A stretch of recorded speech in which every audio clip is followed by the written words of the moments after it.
খুব দুর্বল আছে। এই বিষয়ে আপনি মানে এলজিআইডির পক্ষ থেকে আমরা মানে জনগণ কি আশা করি আগামীতে যে রাস্তাটা আসলে মানে হবে বা এরকম? প্রথমে ধন্যবাদ আপনাকে এবং বাংলা বাজার পত্রিকাকে। বাংলা বাজার পত্রিকা সাতক্ষীরা তালা উপজেলার এই ইসলামঘাটি মনোহরপুর বারাত কালীডাঙ্গা হতে ভোনা বাজার হয়ে তালা যে রাস্তাগামী এই রাস্তাটার যে দুর্দশা, জনগণের যে কষ্ট হচ্ছে, মেরামত উপযোগী হয়ে গেছে এই বিষয়ে আমাদের দৃষ্টি আনার জন্য এজন্য আপনাকে ধন্যবাদ জানাই।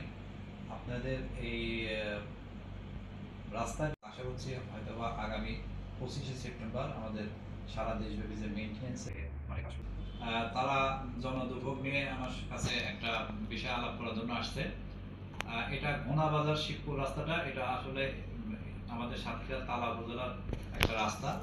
এই রাস্তাটার কাজ দীর্ঘদিন বন্ধ আছে আপনার মুখ্যবিত অভিযোগ অনুসারে, এবং যে পর্যন্ত কাজ করা হয়েছে কাজের মেনটেন্স মান নিম্নমানের।